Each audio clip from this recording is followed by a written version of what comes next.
देवउठनी एकादशी की सभी को ढेर सारी शुभकामनाएं। हम सब जानते हैं कि देवउठनी एकादशी हमारे सनातन धर्म में बहुत ही महत्वपूर्ण मानी जाती है। इस दिन है वो तुलसी जी का विवाह का बहुत बड़ा महत्व है। पुराणों के अनुसार तुलसी जी माता लक्ष्मी का स्वरूप मानी जाती ही है। तुलसी जी का विवाह है वो कार्तिक मास की शुक्ल पक्ष की एकादशी को तुलसी विवाह किया जाता है। इस वर्ष तुलसी विवाह 23 नवंबर 2023 गुरुवार को है। हम सब जानते हैं कि इस तिथि को देवउठनी एकादशी के नाम से भी हम जानते हैं। इस दिन से विवाह जैसे मांगलिक शुभ कार्य हैं वो हमारे सनातन धर्म में शुरू हो जाते हैं और तुलसी जी का विधि विधान से पूजा पाठ करना और विवाह करना घर में सुख समृद्धि का प्रतीक माना जाता है। शुभ मुहूर्त की बात करें तो तुलसी जी का विवाह है वो सायंकाल यानी प्रदोष काल में करना शुभ मुहूर्त में आता है। कुछ जगह पर तुलसी जी का विवाह है वो द्वादशी के दिन भी किया जाता है। तो द्वादशी है वो 24 नवंबर 2023 को होगी और इस दिन शुभ मुहूर्त है वो 11:43 से दोपहर 12:26 तक होगा।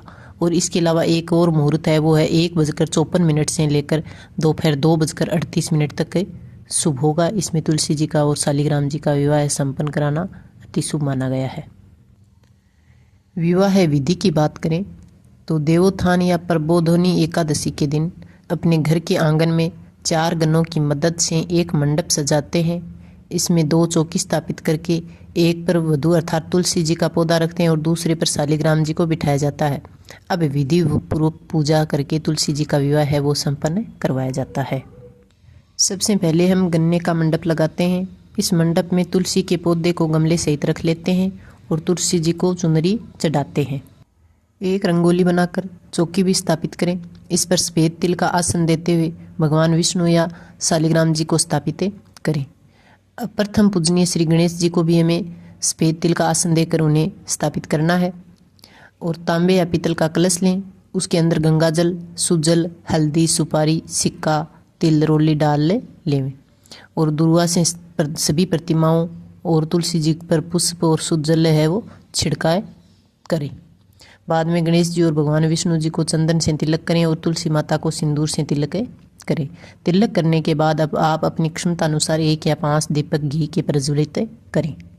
सबसे पहले गणेश जी को दुर्वा, पुष्प, तिल, जनेऊ और मौली अर्पित कर दें। इसके बाद भगवान विष्णु को भी जनेऊ, पीले पुष्प और मौली अर्पित करें।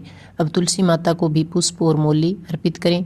तुलसी जी के विवाह में उनके श्रृंगार का विशेष महत्व होता है, तो अब उन्हें 16 श्रृंगार की सामग्री है वो अर्पित करें। वरमाला के लिए 2 माला लें। पहले भगवान विष्णु को माला स्पर्श करवाएं और तुलसी माता को पहना दें और फिर है वो तुलसी माता को माला स्पर्श करवाएं और भगवान विष्णु को पहना दें। इसके बाद गंठबंधन किया जाएगा।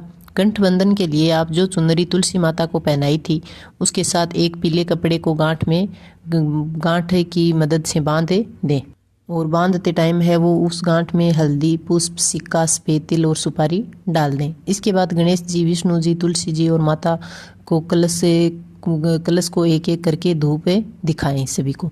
भोग में आप अपनी श्रद्धा अनुसार खीर, पूड़ी, सिंघाड़ा, हलवा कुछ भी है वो ले सकते हैं।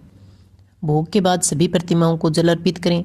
अब आप आरती की थाली में धूप, कपूर और दीपक रखकर श्रद्धापूर्वक सबसे पहले भगवान गणेश जी की आरती उतारें, फिर भगवान विष्णु जी की और फिर माता तुलसी जी की आरती करें। इस पूजा में तुलसी माता की 7 बार परिक्रमा की जाती है, तो आप भी माता तुलसी के चारों ओर 7 बार परिक्रमा करें।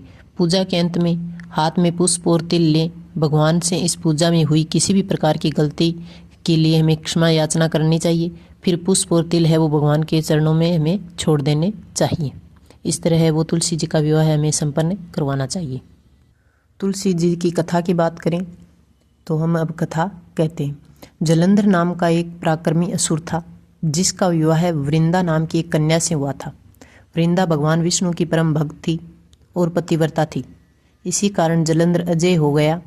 अपने अजय होने पर जलंधर को अभिमान हो गया था और वह स्वर्ग की सभी कन्याओं को और देवताओं को परेशान करने लगा। दुखी होकर सभी देवता भगवान विष्णु की शरण में गए और जलंधर के आतंक का समाप्त करने की प्रार्थना करने लगे। सभी देवताओं ने बहुत प्रयास किया, लेकिन जलंधर है वो परास्त नहीं हुआ। फिर भगवान विष्णु ने अपनी माया से जलंधर का रूप धारण कर लिया और छल से वृंदा के पतिव्रत धर्म को नष्ट कर दिया। इससे जलंधर की शक्ति क्षीण हो गई और वह युद्ध में मारा गया। जब वृंदा को भगवान विष्णु के छल का पता चला तो उसने भगवान विष्णु को पत्थर का बन जाने का श्राप दे दिया। देवताओं की प्रार्थना पर वृंदा ने अपना श्राप वापस ले लिया, लेकिन भगवान विष्णु वृंदा के साथ हुए छल के कारण लज्जित थे। अतः वृंदा के श्राप को जीवित रखने के लिए उन्होंने अपना एक रूप पत्थर रूप में प्रकट किया, जो शालिग्राम कहलाया। भगवान विष्णु को दिया श्राप वापस लेने के बाद वृंदा जलंधर के साथ सती हो गई थी। वृंदा के राख से तुलसी का एक पौधा निकला। वृंदा की मर्यादा और पवित्रता को बनाए रखने के लिए देवताओं ने भगवान विष्णु के शालिग्राम रूप का विवाह तुलसी जी से करवा दिया। इसी घटना को याद रखने के लिए प्रतिवर्ष कार्तिक शुक्ला एकादशी यानी देव प्रबोधनी एकादशी के दिन शालिग्राम जी और तुलसी जी का विवाह है वो करवाया जाता है। ये थी तुलसी जी की व्रत कथा। शालिग्राम पत्थर है वो गंडकी नदी में प्राप्त होता है। भगवान विष्णु ने वृंदा से कहा कि तुम अगले जन्म में तुलसी के रूप में प्रकट होगी और लक्ष्मी से भी अधिक मुझे प्रिय रहोगी। तुम्हारा जो स्थान है वो मेरे शीश पर होगा। मैं तुम्हारे बिना भोजन ग्रहण नहीं करूँगा। यही कारण है कि भगवान विष्णु जी के प्रसाद में तुलसी है वो अवश्य शामिल हमें करनी चाहिए।